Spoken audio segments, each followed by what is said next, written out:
Hey folks, welcome to Some Podcast. My name is Mark. I'm joined by Chris. Hi. How you doing, Chris? I was last minute reaching for some kind of pun on the record we're doing today, and I just got that weird like red light fever. I just fucking my arse just went there. Well, there is technically some arse involved in the name of this band. So see, better podcasts than us would retake. They would retake. Do you want to retake? No, I want people to see how the sausage is badly made. Man, make us look bad or good. Maybe that looks good. Maybe it does. Maybe it's more relatable. Maybe it'll inspire people to start their own podcast. To like, I could fucking do better than that. I can't even make a joke. I can't even talk. What is that language? We get that sometimes. Do we? Yeah, you speak too fast. Like if some of the YouTube comments, I think there was one YouTube comment about an interview we did. Maybe it was the Katie Jane Garside one, or no, it was Short Paris. Somebody commented in the Short Paris episode saying that they only understood like 30% of what we said. To be fair, that person was probably Russian and their English was, you know, a bot struggling to keep up. Yeah. Somebody at the GRU try like guys, we're trying to get your address and you're saying your email address too fast. Yeah. unsungpod@gmail.com. So YouTube lets you speed things up, doesn't it? Most apps do. Do they let you slow it down? Yeah, some do. My podcasting app does. So what the fuck are you complaining about? Just slow it down. Could just be a bot. Like automatic Scottish session, like setting. You know, what country is your podcast from? Spain, Scotland. Slow that shit down. 0.3% times whatever. Yeah. So we'll try and be a little bit more calm and easily understood this week. Difficult with this music, but we'll try and get there. We'll certainly try and be that next week. We'll probably have to speak more slowly next week. Absolutely. Yeah, and our big interview. There you go, folks. Start of the episode. What's a call to action for this? Call to action for this is stay tuned, sign up, subscribe, stay tuned, like all week. It's like literally a week-long episode. So we're going to start recording this, and then we're going to finish recording, and then you're going to hear a week of goings on in my house, and then it'll just literally run in, and the next episode will start immediately that it finishes. So that's stay tuned all week to the sound of my living room. It becomes like Big Brother then. It does, totally. It might help me figure out a couple of things about, you know, where things get moved and who moves them. Ah, yeah, that ghost. Aye. And we might not be recording here for much longer, who knows? Yeah, we might no longer get to see this beautiful backdrop, and that beautiful backdrop we be gone for something a bit more professional. If that plan falls in its face, this episode's going to be very confusing. Yes, very much so. So we're going to cover a record this week, and then next week we're going to be doing an interview with a fella called Arno Michaelis, who is the former singer of the band Centurion, who were arguably the foremost neo-Nazi metal band of their era. Arno is very much a reformed man and spends his life sort of advocating against what he used to represent and seeking to kind of just enlighten people as to how radicalisation takes place and things like that. Now we're going to be meeting him next week, interviewing him next week, and we're going to discuss music and radicalisation, the far right, not just the far right, a lot of things in between. And yeah, it's going to be a fascinating ride. We've done an awful lot of prep and work on this, so we're going to do our best to bring something a wee bit special to you. But that is for next week. And also, you may be able to watch that on YouTube as well for the first time. As well. Full episode. Yeah. So if we can get our shit together in enough time. Yeah, that's a big if. Yeah. It's only taken us 8 years. This week though, Mark, you chose a record, so let's get that out of the way. Yeah, so I chose the record Otherness by Alexisonfire.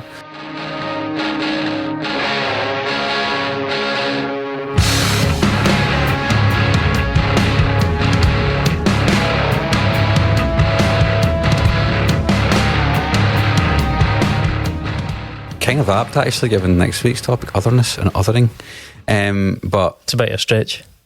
Well, these people, yeah, but let's unpack that next week. Don't want to get too far down that path, but yeah, so Otherness, which is the latest album by Alexisonfire, which came out in 2022. Not the latest release though. I know what you're talking about. It's a reissue. It's a reissue, but it's the latest new music by I'm glad you cleared this up, actually, because I remember when you first brought them up, you weren't sure which record to pick. Yeah, I mean, there are reasons why I didn't pick the other obvious choice, and there's probably a lot of people that are looking at this episode going, why the fuck did he not choose Crisis? And there's loads of reasons for that. That's the third one, the middle one. Yeah, the third one. From our hearts, sincerity of some blood, to make some mistakes.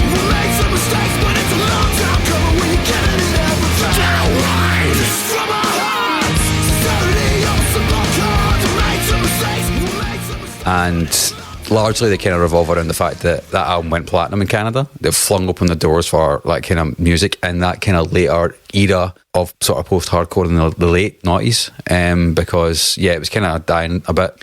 So that, and the fact that it is widely recognised to be a genre classic and their best record, all of which I agree with. Interesting. So I have a serious Mandela effect, like Bernstein Bears thing with this band, because first of all, they were always Scandinavian. Always. And secondly, they were kind of, they were emo-y, but like they had big bits of like Sigur Rós and Mew in them. Well, they do have, but I think you could argue there's a lot of post-rock in them in places. Wow. I think whatever was going on in my head, it was not whatever reality I was inhabiting, it clearly wasn't this band. No. Because I came to this week going, I must have clicked the wrong thing here, and I don't know what happened. I don't know why I had the wrong impression. And it does turn out I'd listened to them before, because there was a couple of tracks like, I have heard this before. A couple of tracks, particularly the ones in Crisis, are gigantic. Well, actually, funnily enough, those weren't the ones that I recognised, but we'll get to that. I sort of assumed that this was a big band for you as a kid. Well, not a kid, but you know what I mean. No, and we'll get to that as we go through this, because let's do a bit of background in the band, and then we'll get to that. Sure. I just want to point out that this band sort of hit the market in 2002. Yes, which is about is basically 2 years into me being in bands, and so they should have been sort of optimal for me, especially because I was in a post-hardcore band at that time, doing a lot of singing and shouting and all that kind of performative angst. And I am a little bit surprised, or I was, when I realised that this was not what I thought it was, I was like, why don't I know this band better? Because I'm guessing that I know a lot of the bands around them, and I do know a lot of the bands around them. And so I was like, this is odd that I wasn't into this band. And now I remember people like Craig, or sometime guest host on the show, I think he was a big fan of them. I remember him talking about them. And I remember people being into them, and I was like, this is odd. Why did I not get into these guys? I've worked it out. Okay. But we'll do that in due course. So background, do you want to handle the due diligence? So Alexisonfire, 5-piece band formed in St. Catharines, Ontario, which is in Canada. For the time being. for time being. In 2001. They're probably one of the most influential post-hardcore bands. I would argue they fundamentally changed the landscape of post-hardcore. And a lot of that's got to do with geography. A lot of that's got to do with some critical acclaim. But they also kind of stood apart from their peers in a lot of ways as well. Quite sonically different from what was rising at that point in time in post-hardcore / emo in general. I'm going to need your help navigating that, because one of the problems I've had with this episode is trying to work out when this sound first appeared.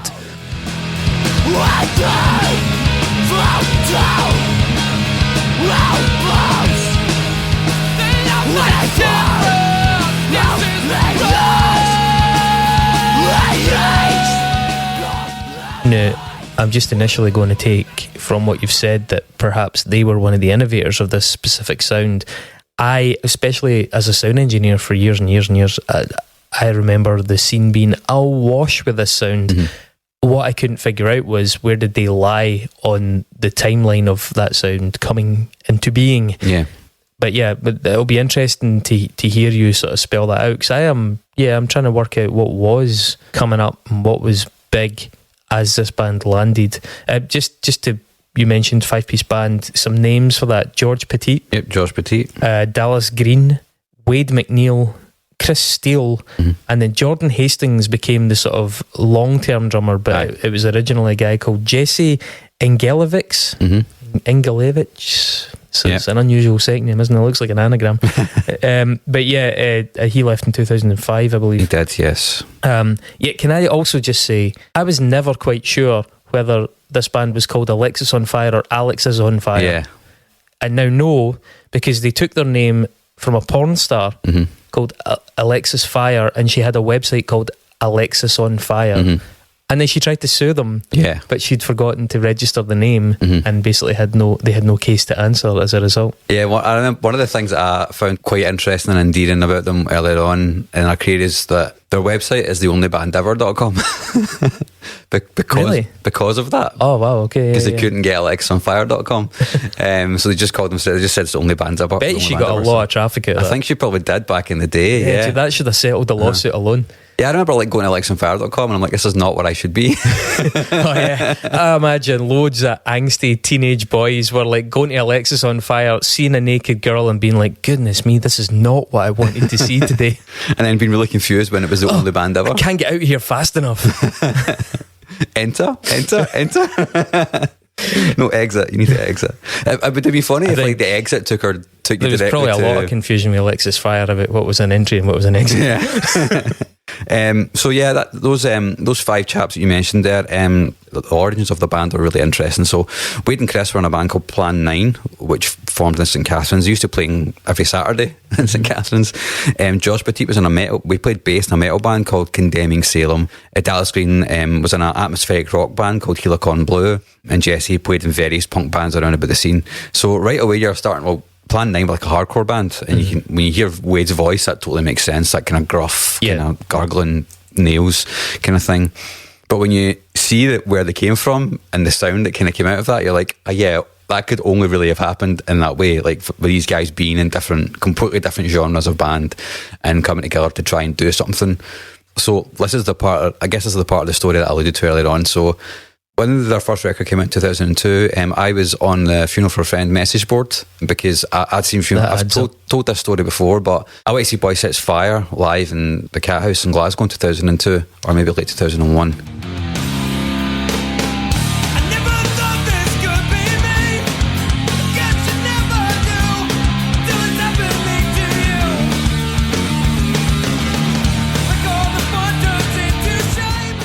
I think I might have been at that. To my knowledge, that is the only Glasgow show and the only Scottish show they've played. Well, in that case, I think I must have been at that.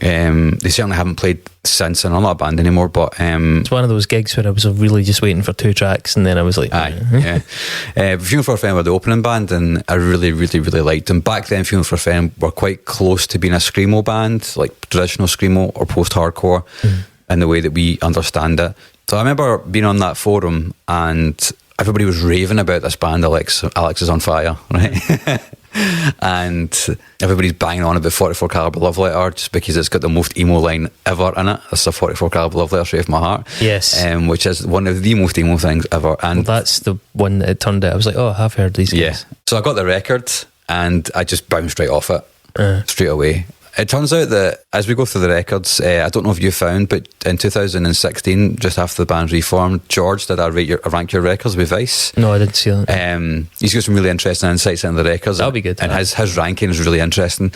But let's just say I agree with him on a few things about their records. That first record is widely regarded as being one of the most important post-hardcore or emo records that's ever been written. Yeah.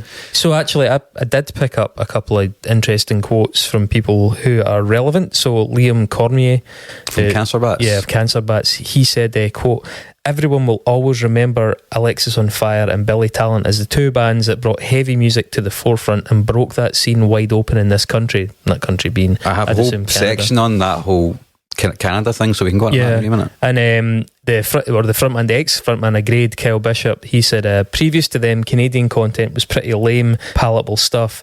Then you had Alexis come in, George shredding his larynx and smashing his face against the wall. They destroyed everything, and a lot of people gravitated to that, and I've never seen that happen in Canada before. They opened up the door for a lot of bands to be appreciated and brought a whole new group of people into punk rock. And that was pretty consistent, reading about people on that scene or people who are fans of that scene now saying, yeah, this is landmark stuff that we're dealing with in that debut self-titled album. Yeah, and those quotes are absolutely accurate from what I've read about where they came from. So there was a bit of a DIY revolution in Southern Ontario at the time. It actually became an unlikely epicentre for heavy music. And that Southern Ontario comprises Toronto, Hamilton, Burlington, and various other small towns in the area, and lots of bands have come from those towns. But because they were in such close geographical proximity, it enabled bands to go around and do tours and see completely different audiences, which is quite difficult to do in a lot of places in the world. And it's not just that, it's just a skip over to like Cleveland or to like Buffalo. Yeah, because it's very close to the States as well, so it's easy to, as you say, build up tours without clocking the insane miles that some American bands have had to do. And I think it was either Dallas or there's an interview with Brooklyn Vegan which they did when Otherness came out, and it's kind of reflecting on this scene. Wade kind of explains that like at the time he just turned 15 and he was taking their first demo, Math Sheets demo, to like everybody that he called that because it was wrapped in the math sheets of the Jesse's homework.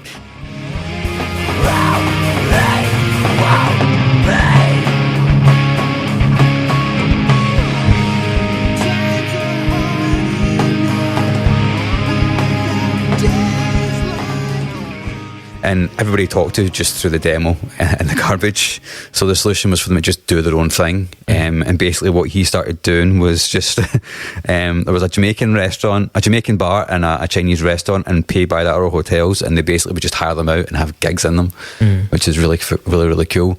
They toured quite a lot in the early days with a band called Moaning. They even did a split with them. I'm not sure what's worse, the waiting or the waiting room.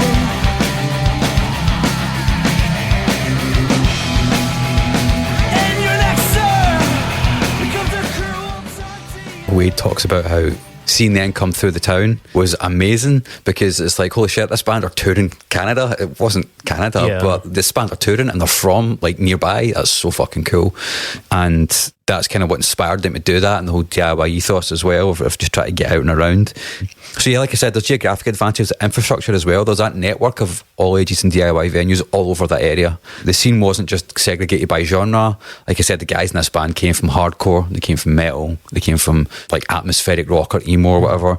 Well, it does sit, this genre sits at an intersection anyway, doesn't it? Mm-hmm. Yeah, and there's also there was also like a lot of key venues which no longer exist in places like Toronto and Hamilton, like the Underground in Hamilton, the Cathedral in Toronto, Call the Office in London, the Dungeon in Oshawa, and Leonard Hotel in Palm Grove and St Catharines, which is, imagine like 5 Edinburghs around about your orbit, you know what I mean, that you can just jump in the car and go to. And I think there's probably areas of England though that are a bit like that. Sheffield, you know, Sheffield's next to Leeds, it's next to York, you know, Manchester, Birmingham. Yep. I mean, you're talking like a couple of hours drive for each of these, and that's England as a country produced an insane amount of bands, probably partly because of that. Yeah, around about this time, the bands that were kind of their contemporaries were bands like Silverstein, who would later go on to have their own quite big success in America.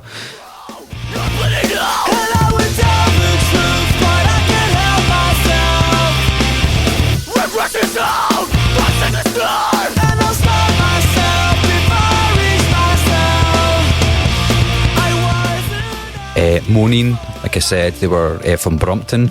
Jesus. Which, they were kind of art rocky, kind of post-hardcore sort of hybrid thing. I'd actually seen them once supporting another band. I think it might have been Film for a Friend in the Academy when they were on the Up and Up, and I thought they were fine. Boys Night Out was one, Billy Talent was another. Billy Talent's actually a really interesting case study because they'd been going since the mid-90s.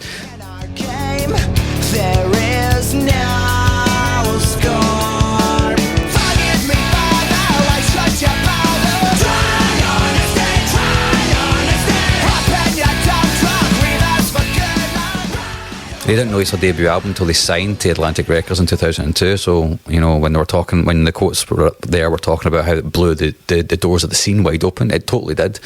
I saw Billy Talent on their first ever Scottish show. Yeah, were they good? No.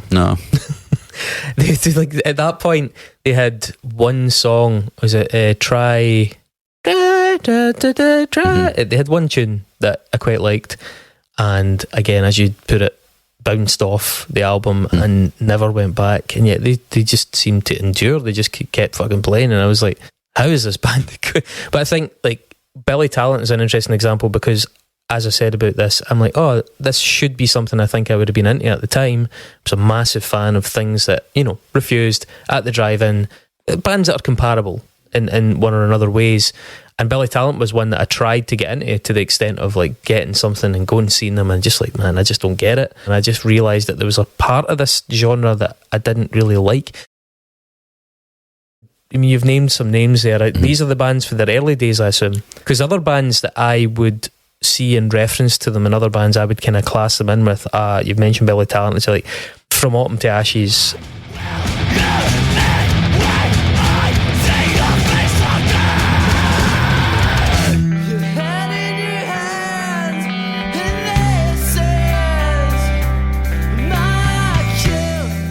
Static Lullaby, The Bled to some extent. I think we toured with them. Norma Jean, Every Time I Die, what's that, Ghost of a Thousand.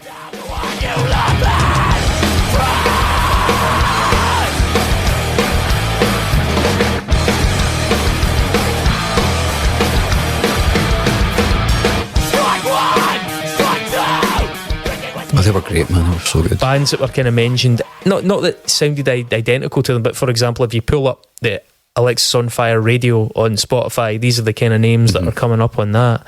And it's weird because so much of post-hardcore, be it lighter, be it heavier, be it noisier, I'm really into. But there's a kind of like a blind spot for me in post-hardcore, and it seems to be around about that, not post-hardcore, but you know what I mean, aggressive, screamo, emo, aligned things that I just could not click with, even though it often sat right in the midst of other genres that I really liked. I just can't get whatever this combination is. It just fucking alienates me. And I'm afraid this style at that time was very much that, and felt a bit left out, if I'm being honest, because everybody I knew was going to see them, and I was, or this kind of stuff, and I was like, I just can't enjoy it. That's really interesting to me, because my gateway into this kind of music was Funeral for a Friend. A lot of those who I saw live, and they were better than the Billy Talent, for example, but again, still not something that I was compelled to go and see. But all those other bands that you mentioned, you know, if you like from Autumn Tashies, A Static Lullaby, I could never get on with them either. Like, I had friends that were mad for all of it. Bullet for My Valentine were coming up. Lost Prophets had changed their sound a little bit to move in with it from being a new metal band. There was loads of British examples of this as well. We Are the Ocean was a band that came later on. I think Mallory and Ox played around a bit with it as well. Yeah. But this kind of post-hardcore deviates quite quickly from in this era, right? It goes, some of it goes that direction, and it goes like the kind of properly anthemic choruses without being super poppy, and then some of it goes in the Silversteiny direction, which is, you know, nasally vocals like the Used, beat downs, or like heavier mosh parts and stuff like that, which is, again, I just couldn't get on with, because I'm not a big fan of a super nasal vocal and that kind of pop sheen which a lot of these bands had in order to try and get in the radio. When you see the band getting interviewed, or when you see articles about them talking about their influences, some of the names on there again make me think, why the fuck am I not an owner of all of this? Like the Quicksand, Refused, Slint, which, okay, I'm on the fence a bit about Slint, we've said that before, Alice in Chains, Appleseed Cast.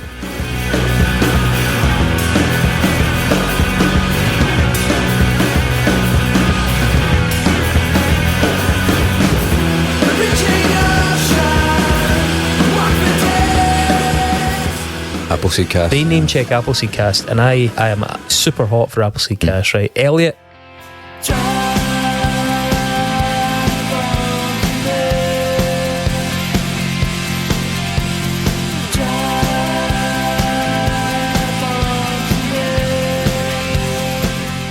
I really liked that first Elliot album. Stuff like Nick Cave, even like Jeff Buckley to some extent. They name the likes of Fucked Up, which I never really got on with. The Misfits, I just never really spent any time with. But I'd wager that there's many, many more bands that the people in Alexisonfire are into that I am already very, very into. So again, I feel like I should be more into it. There's obviously would have been quite a lot of American stuff that they were getting directly and seeing live regularly. Like, I think Quicksand were maybe done by this point when they started, but there would have been a lot of bands like that. You've seen something like Fucked Up. I mean, Rival Schools. Like Rival Schools, Refused were gone, but there was offshoots, there was bands that sounded like that, you know. They also name check bands like Mogwai, and I think Explosions in the Sky as well, which you can hear in some of the more lucid moments. There's bits of that, yeah. Now, I think we should probably acknowledge that this is a remarkably stable lineup for a band. Absolutely. To only have one real significant change over a 23-year career is pretty astonishing. So yeah, fair play to that. That makes for consistency, and it seems like everybody's gone on the musical journey, because, spoiler alert, their sound has changed quite considerably, and everybody's there for it, which is also quite unusual. You know, usually when a band drifts that far from the original stated objective or whatever it was, people drop off. They're like, oh no, I'm not really feeling that new stuff. That kind of like, you know, I kind of like that, and that's gone. And so I think I'll just fight. No, they're still there with it. From what I gather, the writing process is very democratic in the band, which probably helps. I only found this out recently. I often imagined that it was like Dallas would bring in a bit of a song, and to be fair, there are some songs, particularly in the later stages of their career, which sound like they could have been City and Colour songs, which is the solo project offshoot thing of Dallas Green. And yeah, I'm kind of like, well, it's actually really interesting democratically coming to this idea that like you sing this bit and you sing this bit, and we're going to try and make this work in this way.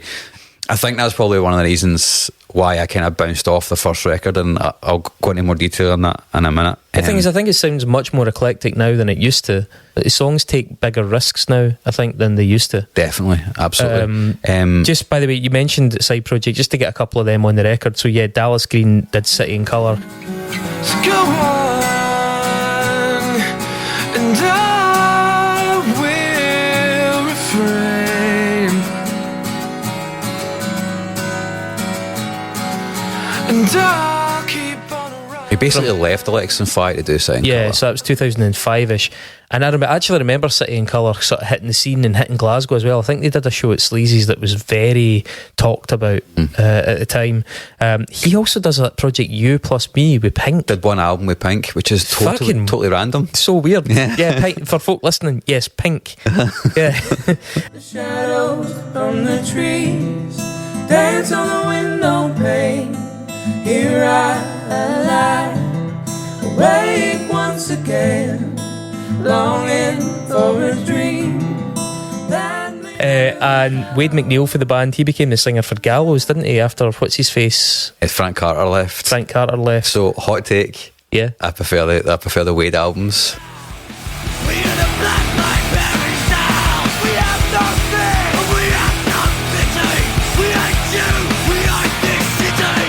Every mistake you ever made, the body you thought would never degrade. Is that controversial? Very controversial. Okay, I'm not a fan anyway. So, alright, okay, well, fair play. They take risks. They start to take risks in that heavier hardcore milieu.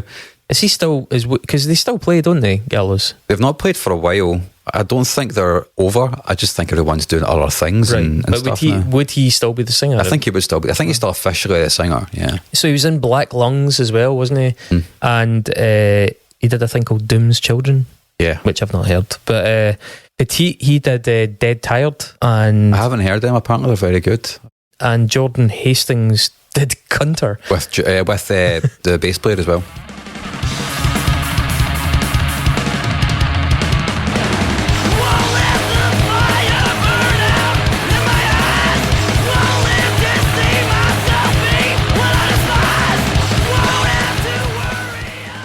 Cunter, just to say it again. What a great name. You got a shot? Cunter. There you go.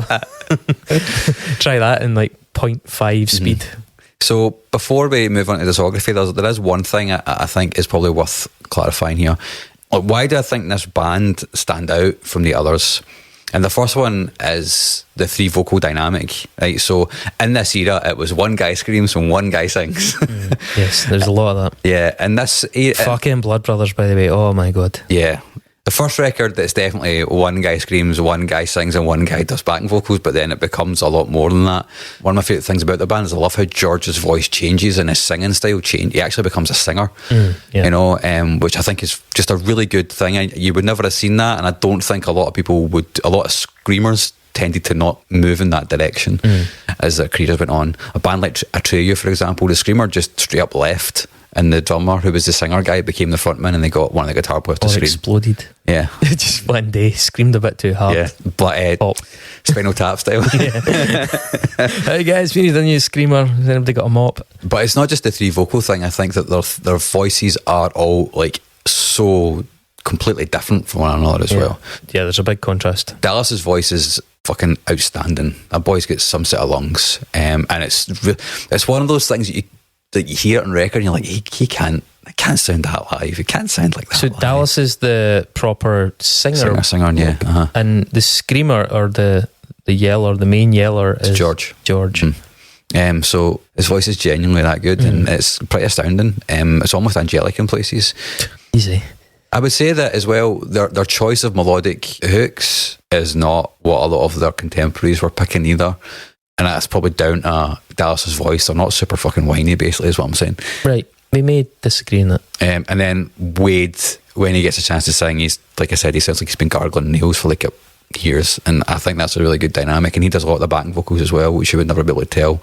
That and the whole constellation of their influences as well, I think, puts them in a straighter lane to creating something which is a bit more exciting than I think a lot of their other contemporaries would go for. And also with Crisis in particular, they did set out to just write a record full of bangers. Which is 2006. 2006. For reference. And we'll get to that, but just sitting down and going, we're just going to write like straight bangers, man. We're not going to fuck around, and the quality of that record shows. One last pit stop before we go into discography. You mentioned earlier on their peers, and I was saying I was trying to sort of work out whether the sound came first or whether this band came first.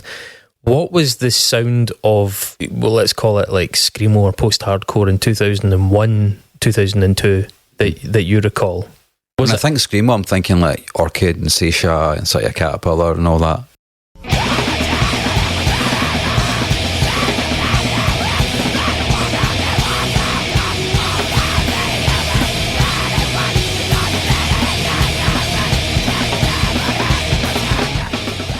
You know, when I think Screamo. That's a bit earlier though, isn't it? Sort of Caterpillar, maybe. Circle Takes a Square was around about the same era. Right.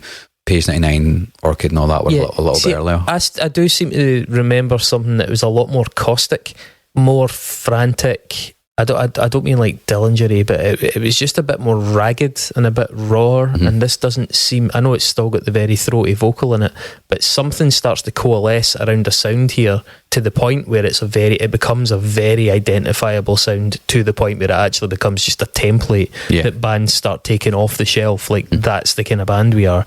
But I was trying to like work out where, you know, Alexisonfire fitted in the actual sound when their record landed. It seems a bit more polished, not polished, but structured and cooperative than what I remember of the Screamo just immediately prior to it, which was a lot more underground and more difficult. I guess you would have had bands like Grade, you've mentioned, Braid as well. Yeah. Mineral, Texas The Reason, Sunny Day Real Estate, who I think they're big fans of. I can believe they're big fans of it, but Sunny Day Real Estate is getting towards that sort of like, they started to kind of become very melodic and a bit proggy and a bit unusual. I'm more thinking about the really extremes, Far extreme, Far. But I'm kind of thinking more like the kind of touring stuff like Song of Zarathustra and all these really intense European sort of screamy hardcore bands. Anyway, I just wanted to kind of get that, because so what we're basically saying is the sound that this band seemed to epitomise, certainly in the early days, wasn't really a widespread thing. They didn't come in to a sound that already existed. They were sort of part of what developed this sound. Yeah, I would say so. Is the case we're making? I would say so. Because if you're struggling to find a reference point from before that, then, you know, it does kind of... I think it's probably much like the Arvo Pärt thing as well, right? Is that people were coming to it in different parts of the world via the same influences. Yeah. You know, like, I think over here, when you had bands like Funeral for a Friend who came up at the same time, for example, they would have been listening to bands like Boy Sets Fire, who are probably actually a really good progenitor of this, you know. Anyway, without getting too hung up on that, let's come in at that early phase with the debut album, Alexisonfire, 2002.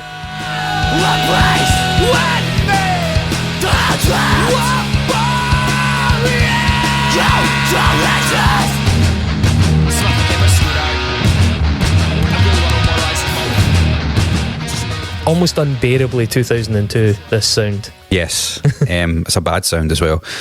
Let's start off a little bit with George's thoughts on this record. Right, okay, this is for George's list. Yeah. So he ranked it dead last. Right, okay. It was recorded for maybe a couple of grand across seven different studios. Wow. And that's one of the reasons why I doesn't like it. You won't have heard the original version that I heard back in the day, the one that's on the vinyl, the one that hasn't been remastered, which is the one that's on Spotify. It does sound really disparate and all over the shop. There's actually slight differences to the songs in the remaster as well. Just I think Pulmonary Archery is slightly shorter on the original. But yeah, so the reality is this record is not so hot. We were too young, too free, and not so good at self-editing. He compares it to a little kid sticking a bunch of ingredients in a bowl and stirring it up and thinking that you're cooking. And so despite ranking it last in the catalogue, he does acknowledge its importance. He says it broke us out in the limelight of popular Canadiana and burst down the door for other weirdo bands in Canada to get on TV and the radio. That last point is quite interesting. So Canada's content regulators actually played a significant part in their unexpected success at this time. They get a grant called a Factor grant, and that basically gave them 10 grand, which they used to create their music video, the first ever music video, which was for pulmonary archery. Let's go! Let's go!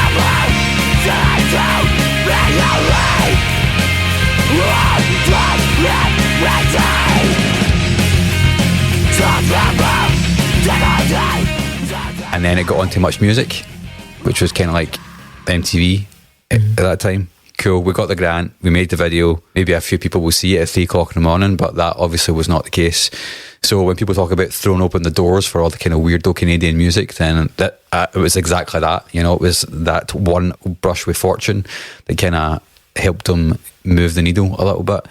So yeah, I think, like I said, I actually heard this record when it first came out, or soon after it first came out, and I bounced off it. I actually agree with George on this one. I do think it sounds disjointed. He actually also says in that interview where he's asked, you guys are still playing some of these songs live? And he's like, yeah. I mean, that was about 15 years ago, at the time when he did the interview, and he's like, it's quite hard for us to play some of them live, or me. The fans love it, always gets a great reaction, but for me, I'm like, it's not something I would listen to now.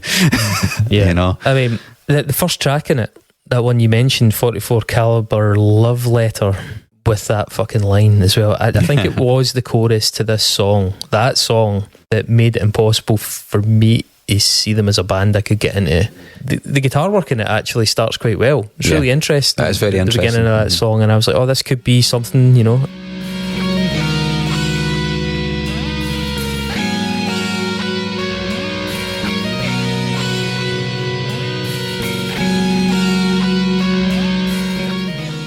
But all the nuance goes out of the song once they start thrashing about like wee emo bandpots. Just after it, from the sounds of it, there were dozens of identikit bands doing this thing, and I couldn't really place it till now because I hadn't really spent time with this band, but this is the sound that they seem to have been aping. Some of the bands that came out, I mean, Glasgow in particular was awash, and actually so was the north of England, awash with bands that were doing this. And yeah, some of them had hints of stuff like Glassjaw, some of them had hints of Biffy Clyro, especially here, a lot of hints at the drive-in, things like that.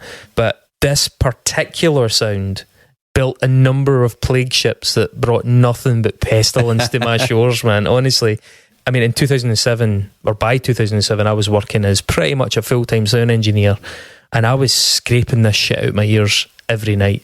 It was just... in metalcore. Yeah, it was just constant. It's definitely a period where like the height of male expression seemed to be performative angst. Throwing yourself about was one thing. I liked a wee bit of that myself, but the sheer like self-involved whining narcissism was peak at that era, which is also extremely problematic when we look back and see all the transgressions that happened in that era. Yeah. I'm not leveling that at this band. I just mean performative angst and male narcissism. But especially distasteful now, knowing what those men were also doing. A number of them. Yeah, I mean, I think the faux depth, people attach depth to it by being really raw and honest, and you know, and saying all these really brutal things on stage about your own relationships and your own emotions, and you know, men are finally coming to terms with their emotional depth, and really there was nothing particularly progressive about it. And there was also that yin and yang thing that's represented by the vocals, like, oh, if we show our sensitive side, now some bands did this within the context of one singer, clearly they'll do a really emotive like kind of bit, and then like rah, rah, rah. Roar haven't just been mugged.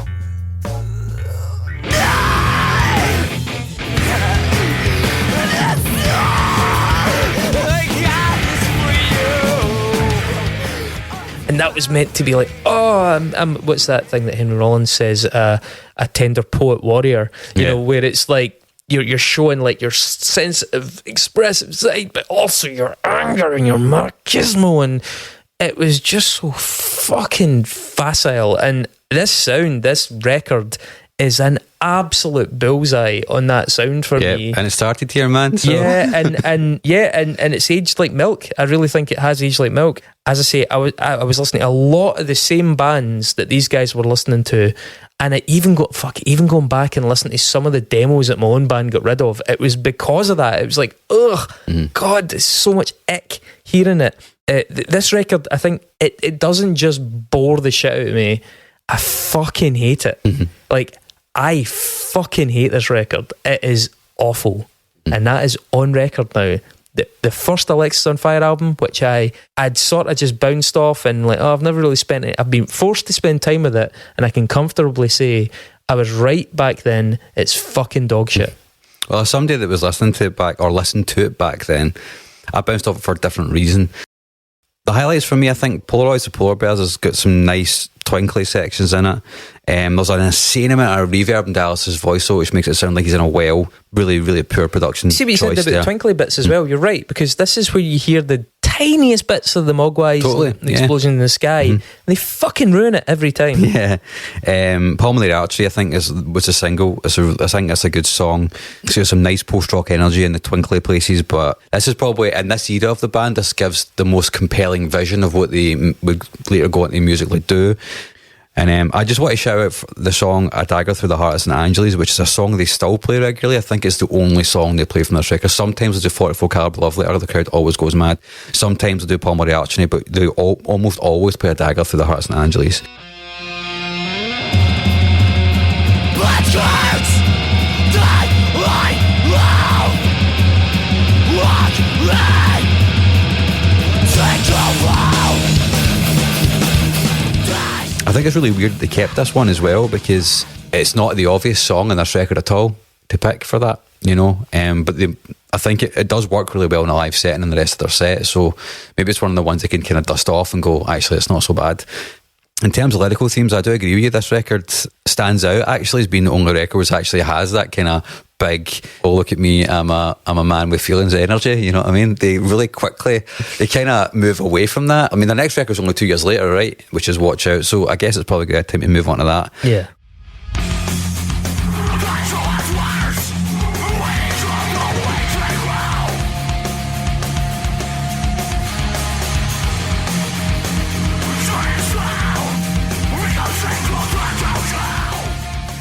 Two years later, it marks a significant evolution for them sonically. They've been touring like fuck.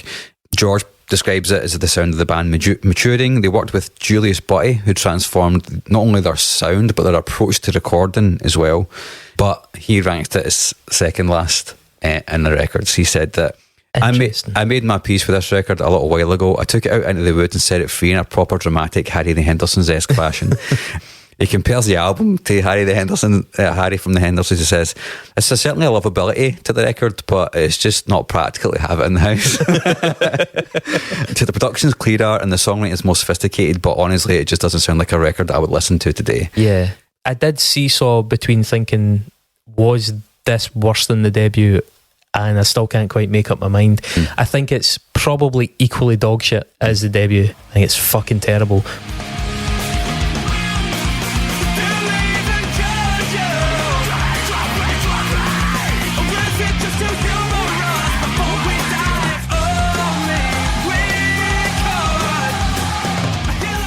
What I did find harder with this one was to get to the end of it.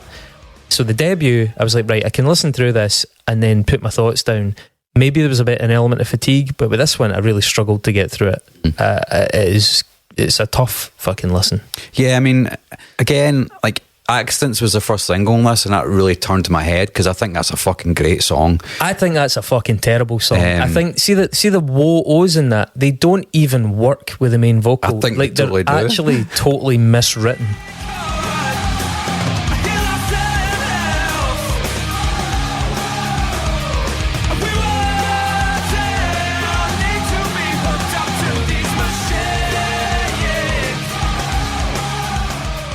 From from a songwriting perspective, it's leaps ahead. You know, it's I don't hear that at all. It's much more well considered. One of the things which I think makes, for me, the first Alexis album quite difficult to listen to is like, see these little twists and turns with the loud and quiet. They just don't do it well in the first record.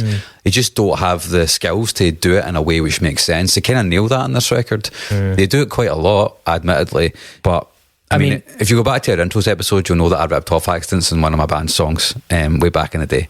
We were so shit. Yeah, so Accidents I really, really don't like. They do woes on a lot of their songs, and that one really didn't make sense to me musically. The second track in this, Control, there's literally nothing I like about that song. I mean, the shouty vocal in it is shit, the singing vocal in it is shit, and the riff is shit. It's a really poor song.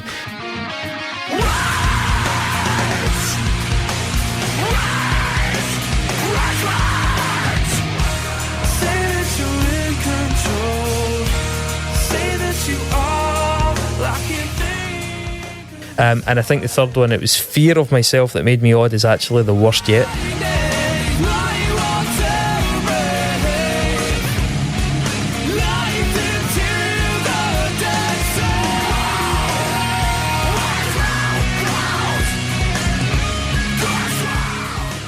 It's insipid. It really is. The screamed vocal bits in that one are a total redneck. Like, they actually gave me the goosebumps in the wrong way. I think it seems like the screaming bit was at George. He just didn't want to be left out in that tune. Yeah, it's the metallic guitar bit in it as well is pish. It just sounds really fucking dated, that album. It does sound dated. It's very of the era. That was Sharks and Danger. The post-rock comparisons you're talking about, that one really has it at the start. I'm sure this is all going to sound really ridiculous, and I don't exactly expect you to for all this. And I was like listening through it going, oh yeah, okay, I can see some potential here. And then if they just shut up, the song could have been alright, but they don't. And that fucking was it. Raise a wire thing. It's just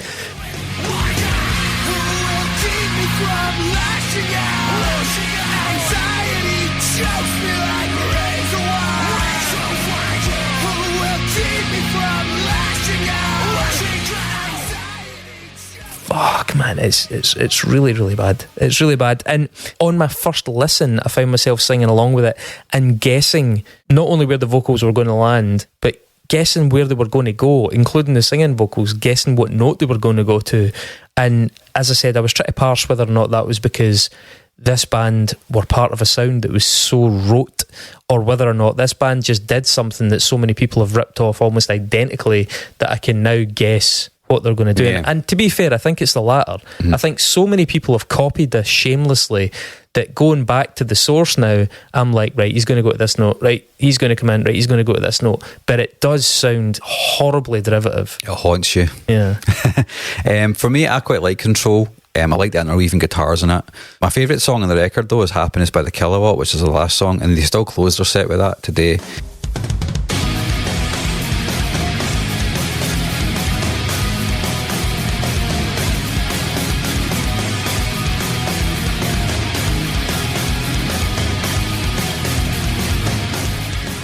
And they extend it at the end. When I saw them live, they actually morphed it into a kind of really dirgy version of Hey Hey My My, sung by Wade, which was class. Okay. I've seen It's them. a good song. I've seen them do When Doves Cry.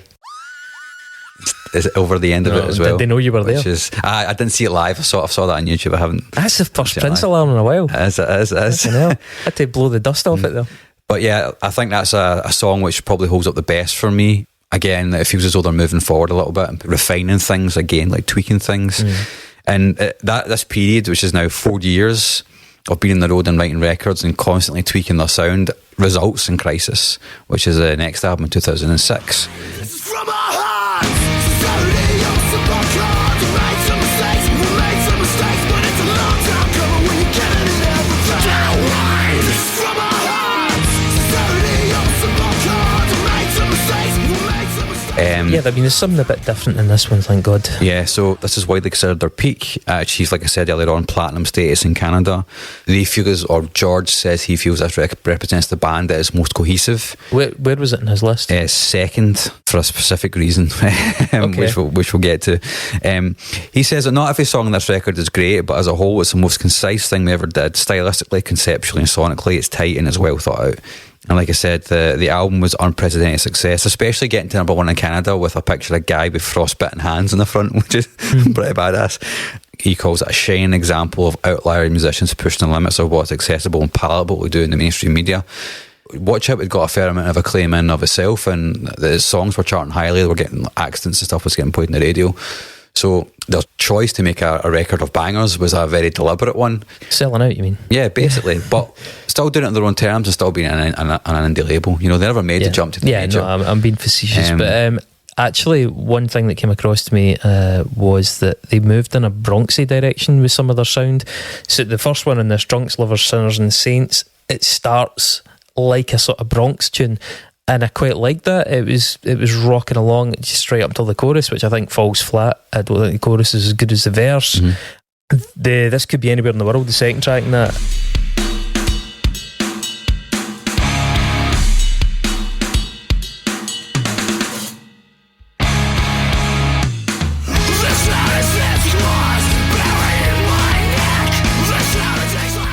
I feel like you can hear a marked improvement in the drum parts. They're a lot more interesting. Different drummer. I was going to say, was it Jordan or was it Jesse? This is Jordan. Jesse left in 2005, but before they recorded this, because Jordan was originally meant to be like a temporary drummer, but then he became a permanent member, right? On Drumeo, there's a video with Jordan, and I think it's backstage before a show, and he's kind of talking through some of the drum patterns of some of the songs, and he talks about this one because that's a polyrhythm at the start of that. Yeah, it doesn't sound that hard, but it's just because he's doing different things. Yeah, it's a bit like, I think there's a lot of refused in it. It's also something that Botch used to do, which is a drum beat that is deceptively difficult when you actually try and coordinate to do it. So I do think they start to bring in some really interesting moments of drums, which is good for me as a listener, because I'm like, finally there's something that I can actually say, I'm anchored there. I quite like that bit. The fourth track in it as well, Boiled Frogs, which I think is a reasonably prominent track for them, right?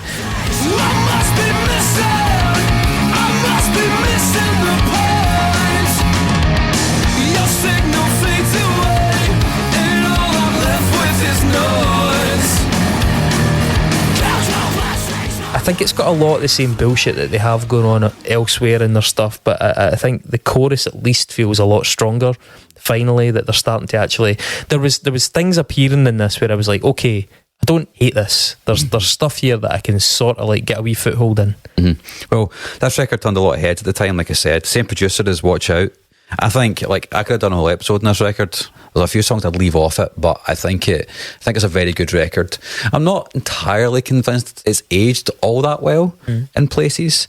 I'm not going to go into a lot of depth because I could go into a lot of depth in this record. I'm not going to. Please don't. So I like Drunks, Lovers, Sinners and Saints. I think the main riff is actually a really good hook in and of itself, and it's also really good to start off a song with Wade singing, which you like the Bronx though, and see, when I heard that, it made a lot of sense to me. This Could Be Anywhere in the World is just a world-class post-hardcore song for this type. It's a staple at rock nights for a reason. You'll hear it every fucking where that plays any kind of music like this. It's probably been played at least once a day in your pub, for example. Fucking shut them down. The thing I love about the song is the verses are really hooky, as well as the chorus being really hooky, and the streets are in distress and all that kind of stuff. It's just that the way that he sings it's just so catchy. And he soars in the chorus, and he opens up his voice into that almost falsetto range, which makes him sound a bit angelic, I think. This record is kind of really socially conscious, or moving away from relationship bullshit and all that, and they're just fucking completely talking about the world as it is and as they see it around them, which is good. Boiled Frogs being another example of that. It's basically a straight up melodic hardcore song, so obviously I fuck with that kind of thing.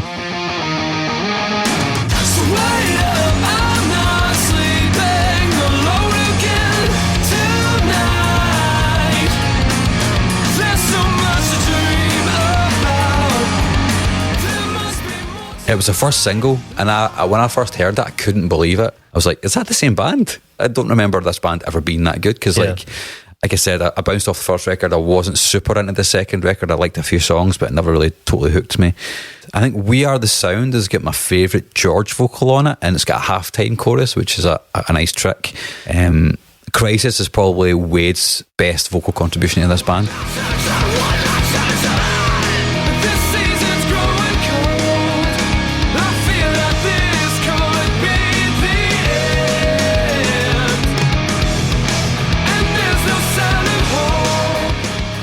To a Friend actually shows that they've totally nailed the loud, quiet dynamic, that they've figured out how to do it and do it in an elegant fashion.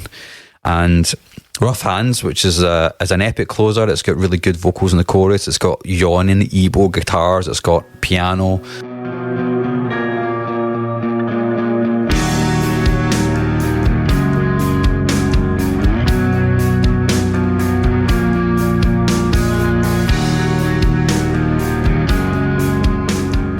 It's probably in my top 5 Alexis songs because it pushes out in a completely different direction. It's got loads of interesting guitar sounds and stuff.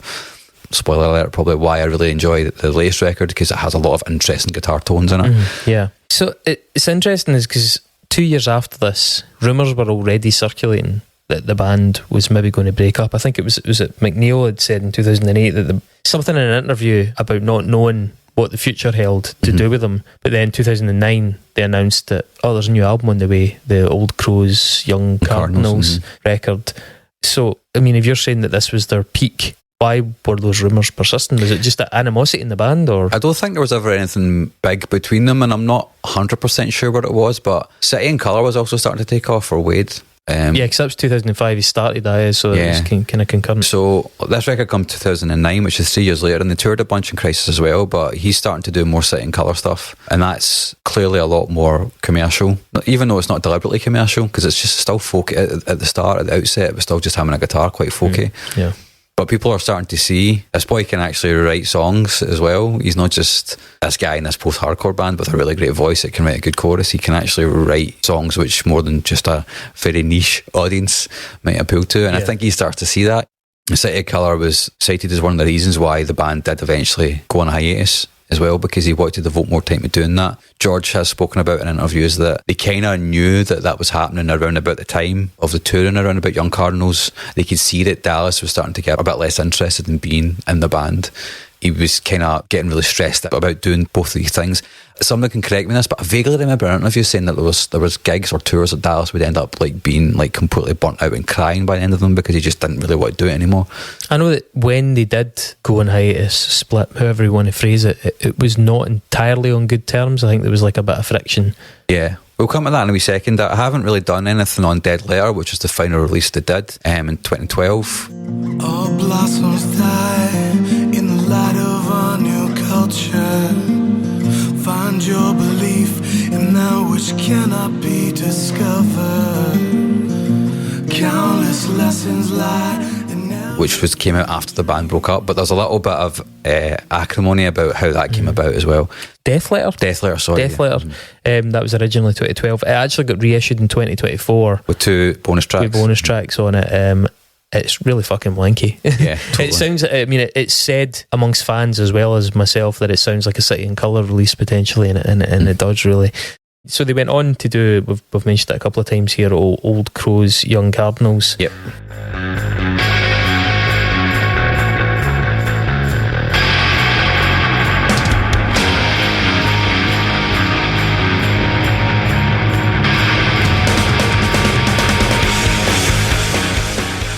2009. So basically when you pitched this to me, you made an observation that it could be argued that the records get progressively better as the band. So I think the songwriting gets better. They become more nuanced as songwriters and they become more interesting, I think. So I actually think this album is definitely evidence of that. 3 years have passed. I think the writing on it is an order of magnitude more interesting than what it preceded it. The first track in it, Old Crows, better tones, better vocal approaches, better writing overall. The chorus in the song really works.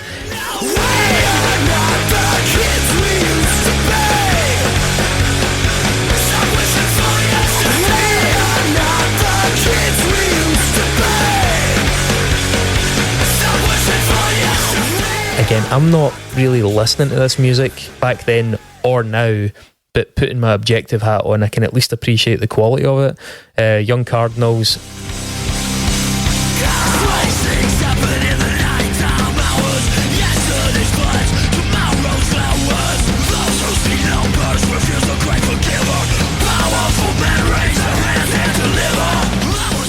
I can see why you like this. I didn't expect them to weigh in with some rancid sort of street punk, which is what they do, so I'm not really a fan of that. It's very Wade. Sons of Privilege, though, the third one, the Bronxiness, I think, again, elevates that tune above most of their output, really.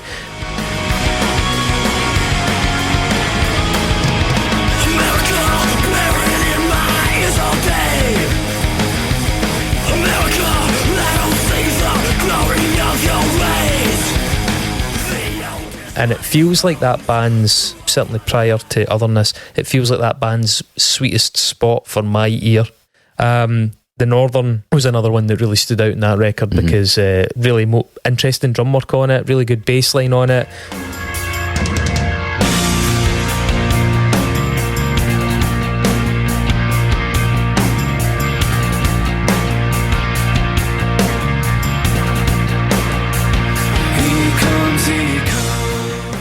Better vocal takes or better vocal kind of approaches, and just the band altogether kind of sort of seeming to gel into something a bit more interesting. I still think they struggle to avoid falling into what are by that point cliches of their own creation. So if they did help, innovate this particular corner of the style, they do start to sort of become a bit of a pastiche of themselves at point, taking what could be really interesting songs and sometimes resorting back to something that I'm like, that song deserved a better idea than that. But I also think the vocals, the shouted vocals in the Northern are pretty meh. The track Midnight Regulations, is that what it is? I think the drive and melancholy on that one really works well for me. It's not one to be spinning, but it does really hit some good notes. Again, though, the roared vocal on it is so fucking predictable, and I just find it really tedious. That need to just slap this fucking on it, it feels lazy. One reason that song in particular, though, stood out to me, Midnight Regulations, is that the chorus marks a real shift into prog terrain.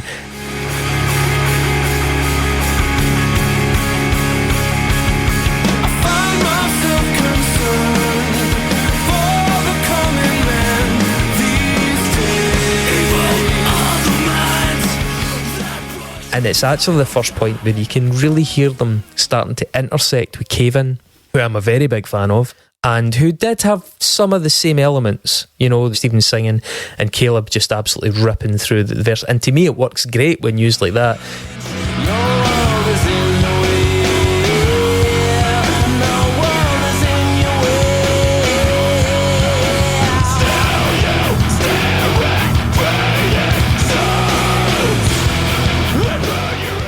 I can see the Venn diagram starting to overlap a little bit with them at this point, and it is a point where I'm like, yeah, I can actually sort of get it now. Yeah, it feels as though they're now moving, or they have been kind of gradually moving away from the sound that they kind of helped to create, and melodically their choices are changing. Well, there's an interesting quote actually for the time. It was like Pettit told a reporter in an interview, the next record I think is us pretty much wanting to put the knife in Screamo. I don't want to be the band that saves it, I want to be the band that kills it. Thing is, he later regretted making that statement, and I regret him regretting it. So he ranks it as third. He considers it possibly their best work. This is 2016 at the time. This is just after they've reformed. He says on listenability alone, this record should be in the number 2 slot, maybe even the number 1 slot. I think when he talks about listenability, he means the sonic quality of the record, how it sounds production wise.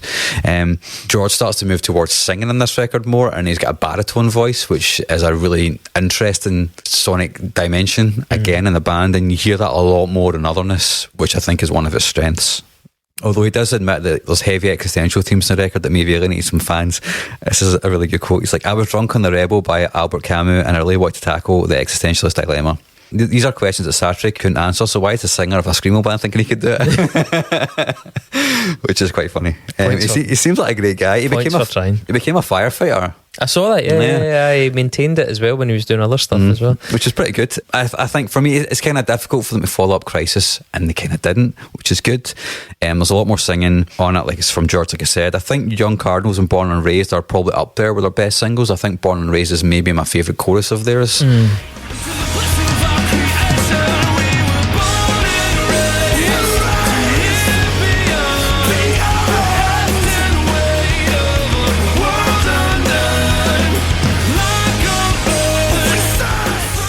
I mean, it's not as focused as Crisis, okay? It's not as of a type as Crisis, but for me, it's a better piece of art. Yeah, The Northern is a standout for me. It's a take on the hymn Roll Jordan Roll. I'm not sure if any of them are religious, but it's a really odd choice to do a hymn, for one. Bad week to be religious. Yeah, very much so. It's Well, bad week to be the Pope. Yeah. If you're a rival religion, you're maybe having a wee Good week to be GD Vance. So The Reaper. The Reaper, yeah. You see that the construction of it is great. Did you see the meme that says JD stands for just killed da Pope? You know, I don't know if I don't think it's in good taste to talk about the fact that JD Vance maybe killed him. I think it's in better taste to talk about the fact that the Pope met JD Vance decided just to die. Yeah, absolutely. Game's a bogey, guys. Yeah, that's it. I'm out. Okay, so the only thing really left to talk about is Otherness. So let's actually, there's one more thing we need to talk about, because we haven't spoken about George's favourite record, Dog's Blood EP in 2010. Right.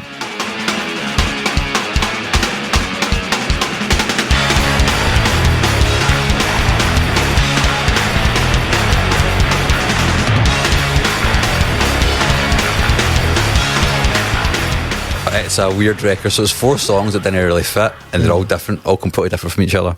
He says that it's his favourite thing. It's the most listenable thing in his view. I think it's also something he'd probably listen to as a just a connoisseur. In 2016, he said, I got a copy of this a few months back in cassette, and I played it in the car, and I found it to be extremely pleasing to listen to. A lot of critics called it half-cooked, said the artwork is fitting for a stoner rock band. It's true, it is. When he spoke about the first Alexisonfire record, he said he has to do mental black flips to try and justify his existence, or to try and like it, or try and think it good. Mm-hmm. It's like, this one requires the least amount of mental back flips for me to consider why it's good. It just plays to the hips. I don't know what he means by that, but gets you moving. Yeah, it's a cool wee EP, man. Like, Dog's Blood's a song they always play live. It's like a rip-roaring hardcore song, and it's fucking brilliant. The last song, Vex, is an instrumental, and it does really lean into post-rock.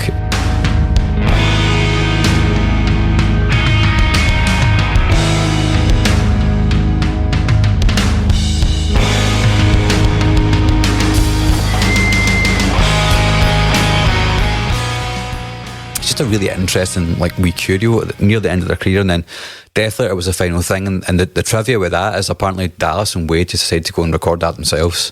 They didn't talk about the rest of the band, which is probably part of the reason why there was a bit of acrimony at the end there, because Dallas was wanting to leave anyway, but he goes and does this thing with Wade, and then Death Letter turns out to be a fitting title for that record. True. We went on hiatus in 2011 came back at the end of 2012. Yeah, and then started touring sporadically in 2015, and returned in 2019 with Familiar Drugs, Seasons of the Flood, and Complicit, which are 3 singles they released. Familiar Drugs is a pretty good song.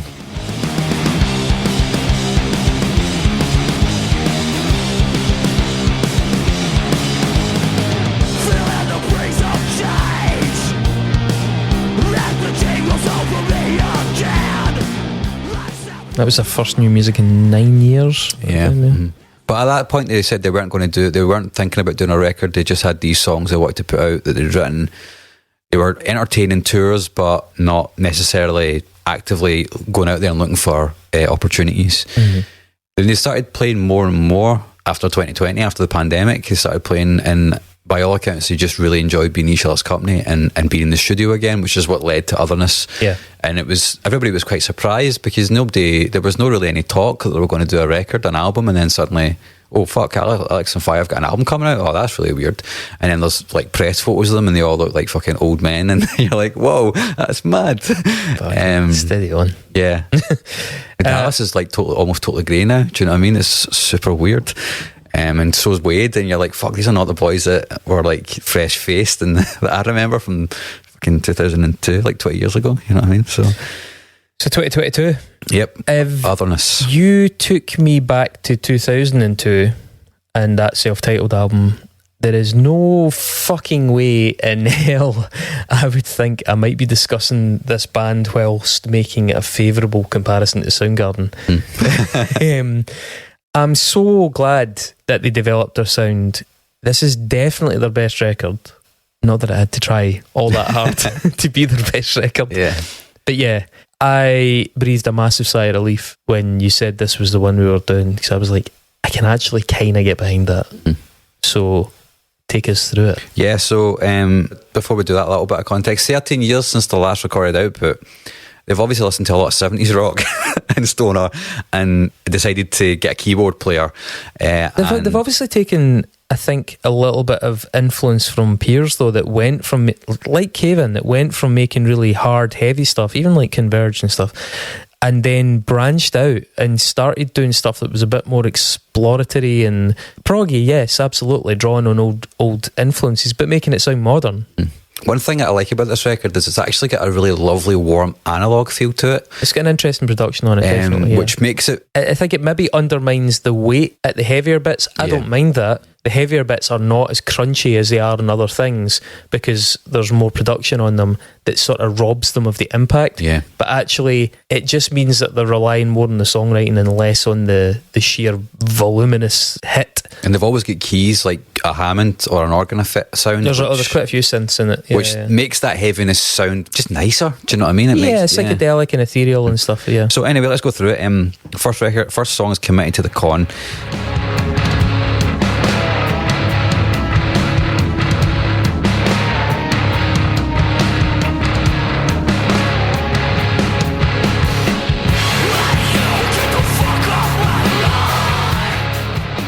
And right out the gate, you get this sense that this is quite different from something that they've done before. Yeah, the production on their vocal, right, the screamed vocals still quite often give me the ick, right? But they sound a lot better and a lot more idiosyncratic now. Like, it's a screamed vocal, but it's done and produced in a much more interesting way. And I mentioned Soundgarden there, and people might be like, what the fuck?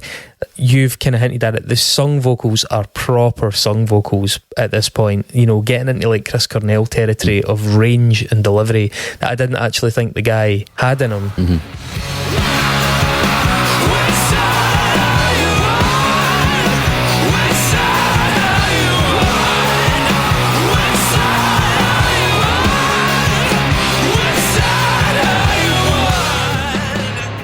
Fair play to him for that. And yeah, the instrumentation though is the biggest change. We kind of crunchy tones, but much more interesting production and the arrangements as well. Yeah, I mean the bass tone is huge. It actually verges in noise rock. Exactly. Places, yeah, when I say the bass tone has a crunch to it that is of a different subgenre. Yeah, entirely. Also probably a production thing, but there's more space in general. Yeah, everything sounds like it's been moved, and it does have that, like I said, that analog feel. I think George's voice sounds great in it. Like even when he's like, he does a lot of crooning in this one. He does a lot of crooning throughout this record, to be honest, and I love that for his voice.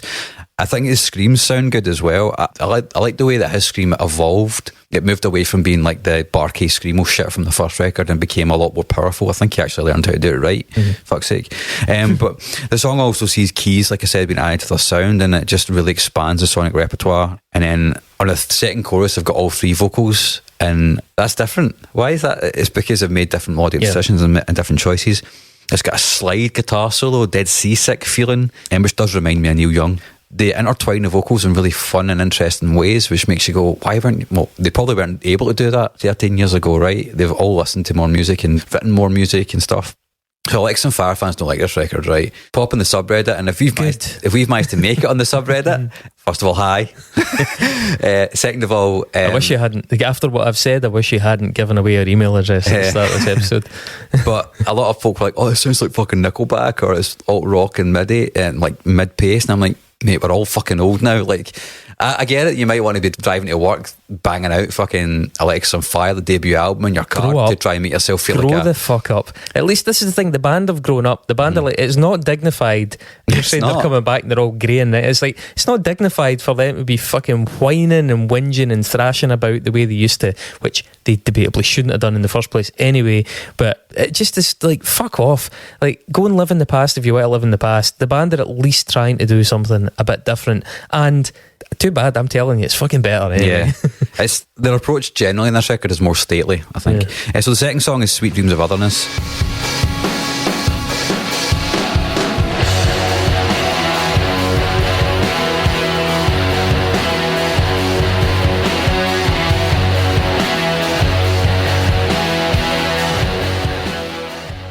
Yeah. I'm a really big fan of the harmonised vocals. Showcases the prog status in this one big time. The sung vocal very much keeps the music above the water.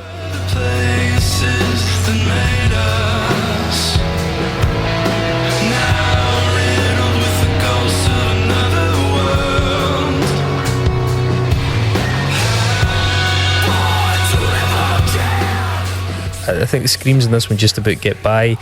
And again, if you're listening to this and you're a fan of cave-in, especially sort of slightly later cave-in stuff, Trepanning, White Noise, that kind of that kind of thing, I think you'll probably dig this. Mm-hmm. For me, I like the way that it's spaced out musically in the verses. Like, they bring an entirely new feel to their loud and quiet post-hardcore dynamic. If it's even post-hardcore anymore, to be honest, I don't know.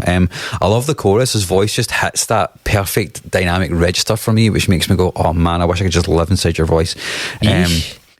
Get a room. For the middle eight, it's obviously just George bellowing over some tremolo guitars, whilst Dallas just goes, maybe I'm losing my mind, and actually, that's what it feels like. You know, it's actually a really nice little thing, and it's one of my favourite dynamic tricks in any of their songs. The third song is Sans Soleil.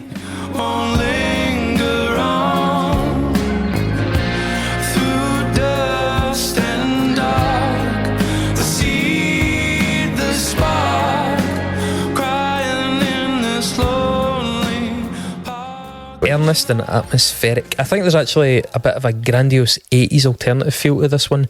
A lot of folks say this sounds like Nickelback. I don't know what to listen to. I don't get that at all. Like, it's got this heavy processing on the guitars. It's quite, what is it? It's not curish, but there's something kind of more alternative 80s about it.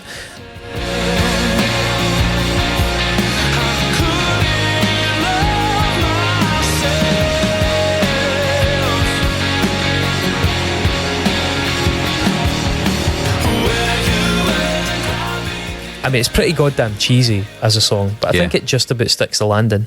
It's not a highlight for me.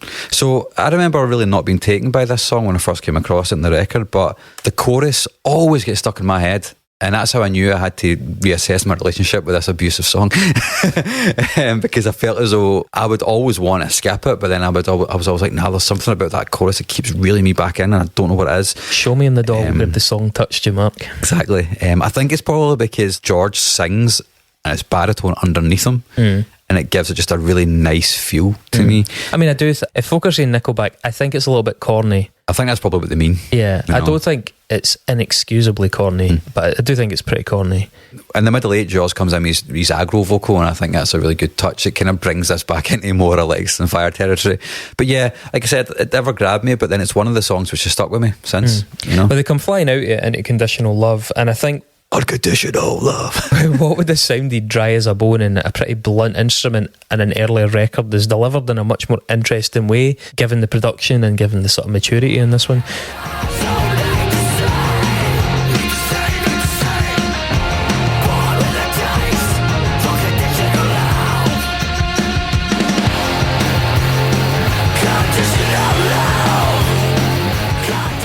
The Bronx energy is on show. I think this is one of their most sort of modestly written tunes as well. Like, it keeps things really quite simple and direct, and I think even the roared vocals in this, which have been a bit of a problem for me in the band in general, are actually really well considered and very catchy in this particular tune. They're used really well. Yeah, I think you've also got Dallas singing in a lower register in the chorus, which is also a very interesting change. And Wade pops up in the verses, and I just love to hear his voice, because I think he's got the most interesting voice, because it just sounds like sandpaper, you know. I think the song's pretty cool. It's a short song on a song on a record which doesn't have a lot of short songs on it. It's good for pacing as well. We talk about that obviously with the arrangement of albums, the track listing and stuff. They've done that third one. It's a gamble. It's a bit schmaltzy. It's a bit corny, but they come ripping out of it before you're just worn a little bit too thin. Had they gone indulgent off the back of that, I think I would have started to get fatigued. But no, they bring it back in. Yeah. So even someone like me that's not inclined to be overly charitable to the band is like, nah, that's fair enough. They've done it and they've made up for it with this faster one. They kind of slow things down but keep them heavy with Blue Spade. Blue Spade. Now, see, here's the thing, right? So they cited Alice in Chains in in a number of their interviews as being an influence in a band they really liked, and I think the opening riff in this was already quite Alice in Chainsy, and the fact that they back it with like the oohs thing, it is really quite Alice in Chainsy.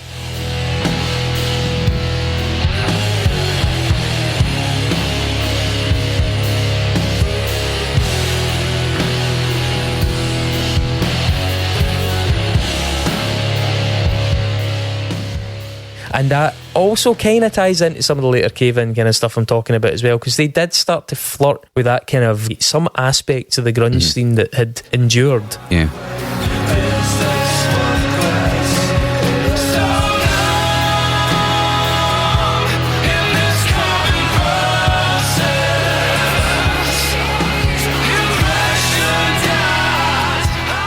It's a very different band, really. If you take this song in isolation, it's a very different band to the first three albums, really.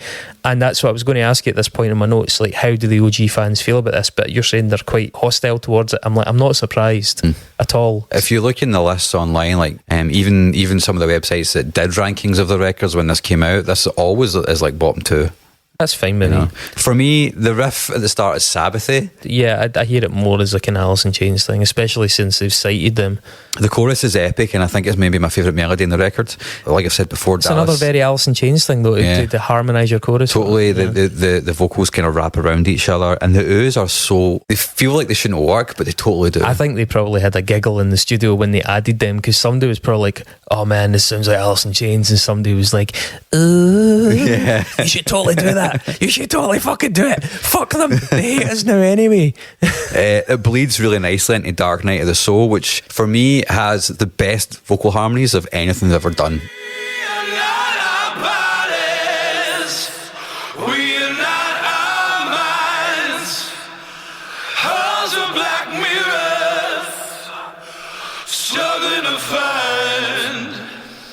The three voices like doing that, it's just like Dark Night of the Soul. Here's my notes, literally. Fuck, I might even like this. Yeah. That I did not expect. So, yeah, prog points at maximum again.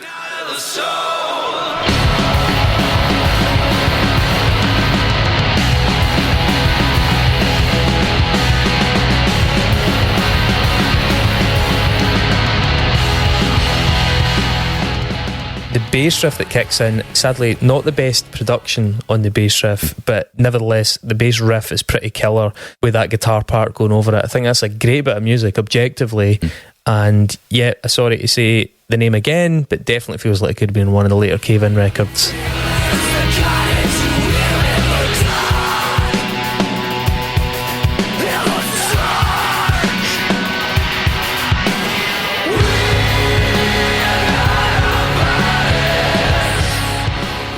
They teased the record by giving a studio snippet of them doing the intro to this, right? The We Are Not Your Bodies vocal.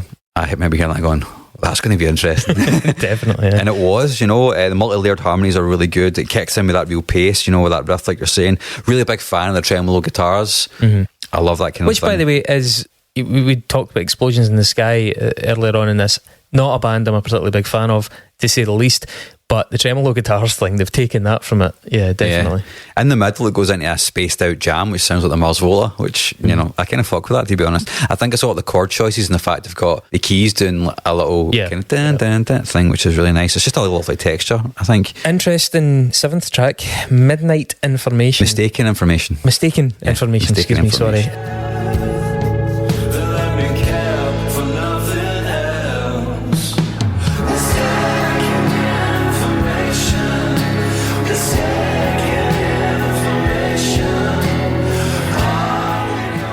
Something very 80s here again. It actually reminded me a wee bit of the track Wonderful Life by Black. You know the one I mean? God.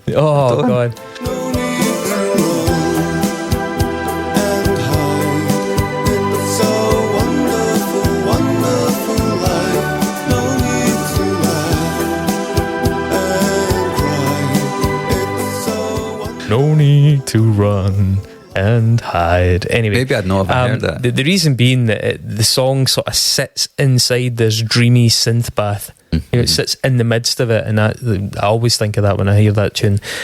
They definitely don't mind being cheesy bastards, but I would take this every day of the week over their previous output. Well, we love a bit of cheese in this podcast, So I do love a bit of cheese. So a lot of people theorise this is a City and Colour song given to Alexisonfire or whatever. I can totally hear that. It does feel way more alt-rocky than anything else.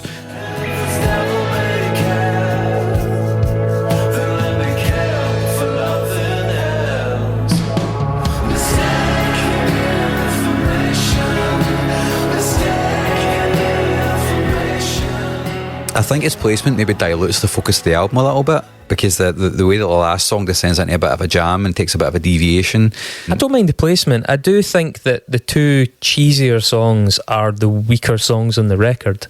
I don't think they're terrible, but when they are overly cheesy, that is the lower point, if you will. And I think this is, much like that third track, a lower point for me. I think you can get, like, the textures of this song you can really get lost in, because there's loads of layers of reverb and delay on the vocals. And then you've got the guitars doing a bit of a spacey reverby thing, and then the keys, like you said, that bath underneath. So there's a lot of different things to focus on, which does make it quite an interesting listen, because it's like, getting that balance right is really difficult. You know, it's someone that has tried to write stuff like that before. Getting all those things in the right places is hard. You know, that shows real musicianship, even if the chorus itself. But the thing is, this is a band that's been going for 20 odd years, so it's good that they've used that to learn new things and not just, stayed stuck taking the easy option. Survivor's Guilt, ramping things back up to stay in the category of post-hardcore, I think. Production keeps it interesting. There's some really innovative vocal touches in it, and it's got another big proggy chorus.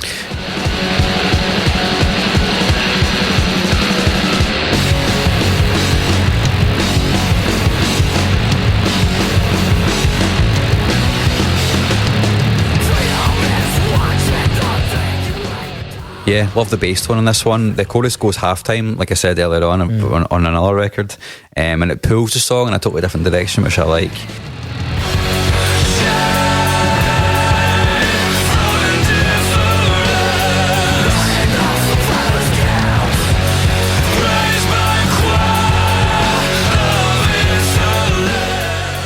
I actually do wonder if it had been better if Wade would have sang the chorus as opposed to Dallas in this one, just to keep the song really gritty, because it has a really gritty kind of post-hardcore feel.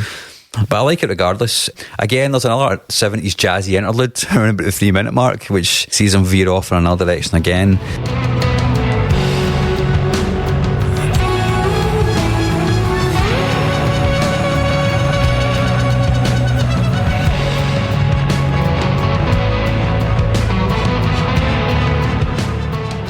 I do really like that section, mostly because the synth part kind of plays the same thing almost as lead guitar. So with the ninth one, Reverse the Curse. Reverse the Curse.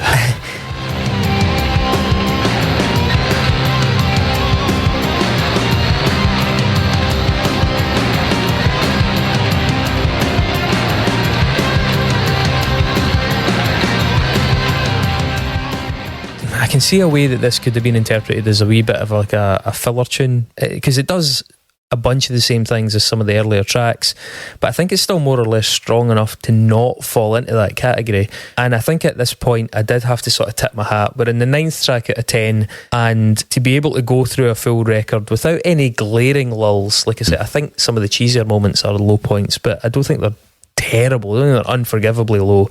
This kind of, for me, sits between a bit of a throwback to Crisis era stuff, but also has got pure 70s rock and roll vibes with the wigging out guitar solos. Yeah, see, I think it's better than the Crisis stuff for me anyway. It's got a power of Hammond organ in it as well, which really roots it in that era for me.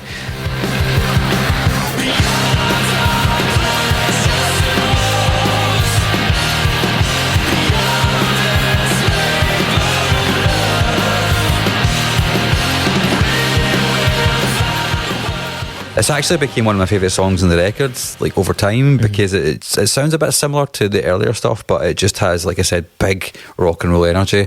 You know, when I said earlier on they would do Happiness by the Kilowatt and they do Neil Young at the end of it? Yeah. Songs like this make me think of Neil Young.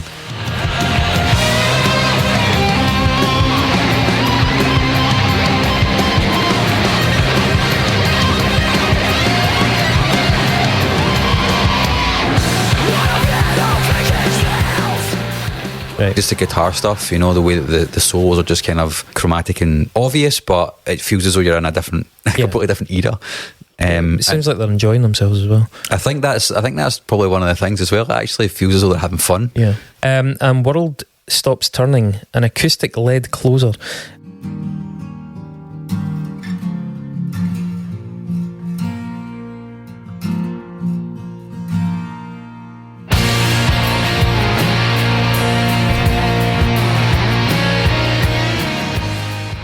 after that wee acoustic intro though, it comes roaring in with like maximum Alice in Chains energy on this one, right? I think this could actually easily have been on not an Alice in Chains or Soundgarden record, but it could have been on like a Jerry Cantrell or Chris Cornell solo record. It sounds like that, and it would probably have been frankly as strong as a lot of the material on some of those records, because I don't think they're amazing.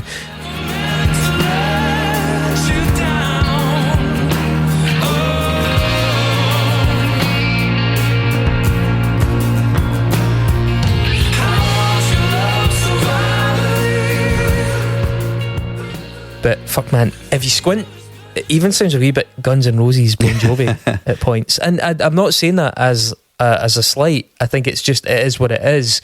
It's just, it did strike me, this is something so different from what was happening, 20 years ago, which it should be anyway, but it just is something so different, just a bit more enjoyable to somebody such as myself, It's another showcase for Dallas's voice, and there's probably a few ideas in this you've already heard in this record.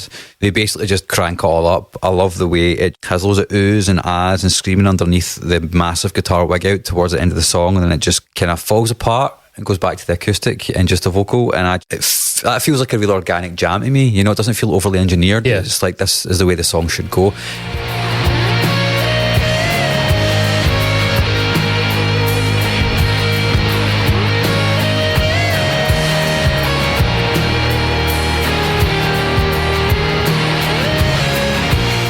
If you're in a band or ever been in a band, even if that's something you never actually are able to replicate, once you do it in a room with other people, it just feels like, oh man, that's so satisfying. Yeah.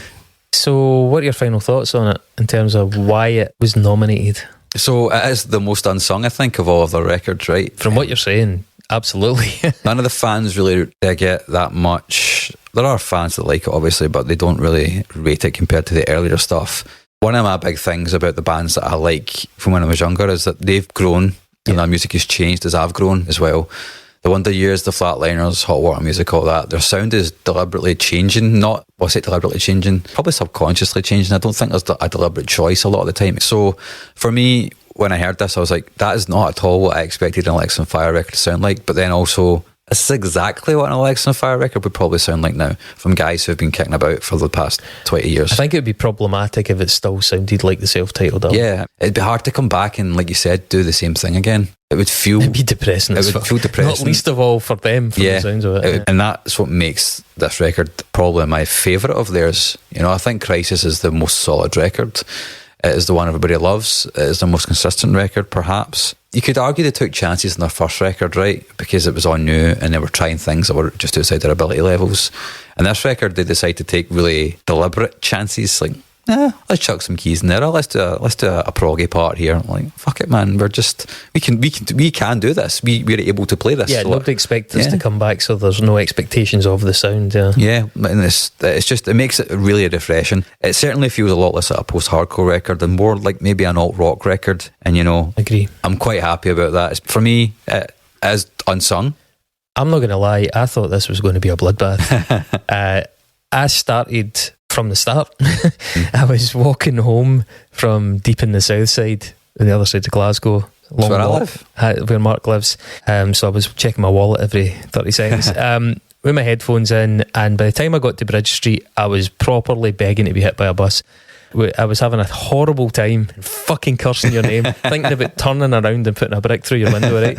I detest their earlier work, probably up to and including the third album, Crisis. I do not think it's peak anything.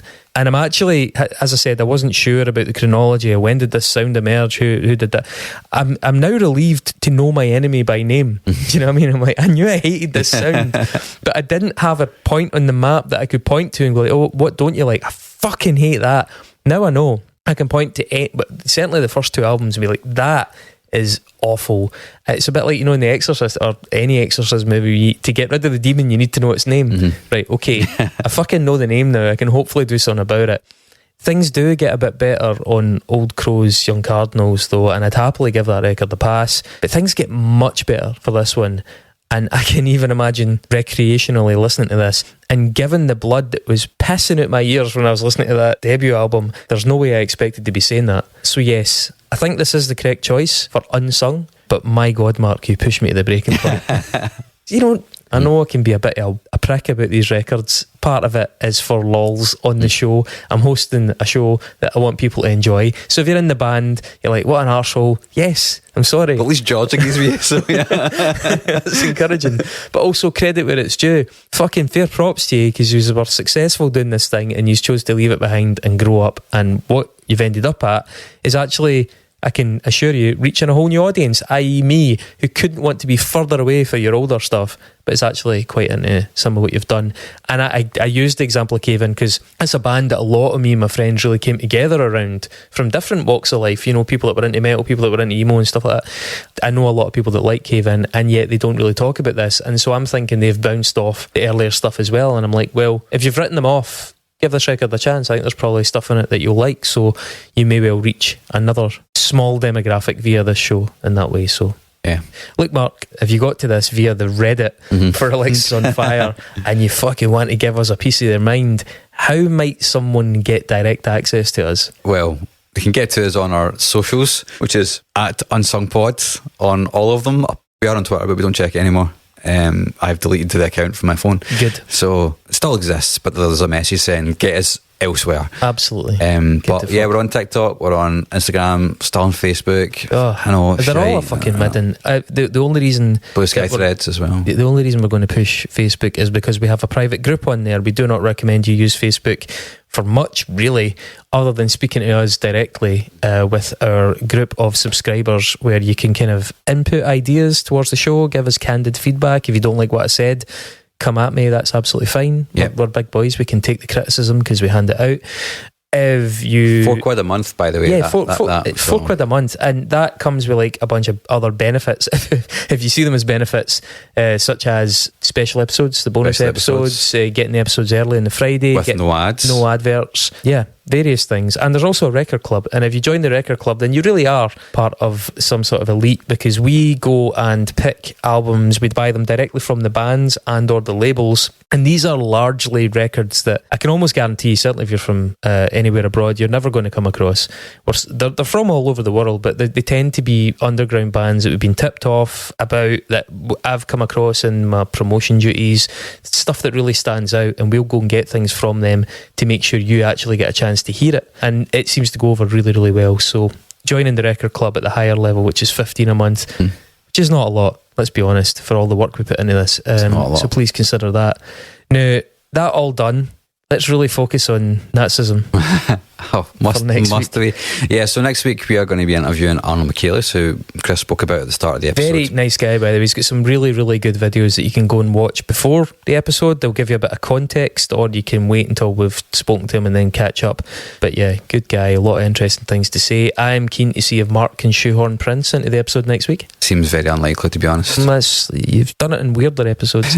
So yeah, we're going to be really busy this week getting our ducks in a row for that, because we want to make it count. But yeah, you will probably see us and hear us next week as well. And then after that, Pastures new.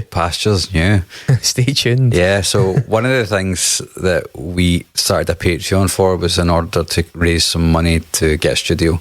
This is Chris's living room just now. This is my living room, and frankly, after I've said things like I've just said about Alexisonfire, I'm worried about petrol bombs coming through the windows. Yeah. So we're going to move to an underground location, and it is actually underground as well. So it's both unknown and, well, it will be known. I think we need to make it known. We'll make it very known. I think we need to make it known. Yeah. But look, we are so jazzed to be moving to this space. There are going to be sonic changes, so prepare yourself for that. Maybe a new perk for subscribers as well. Technology enabling. So yeah. Alright, thanks for listening. It was a happy ending. It was a happy ending. Who doesn't love a happy ending? Tell you who liked a happy ending. Alexis Fire. Yeah. See you later. Bye.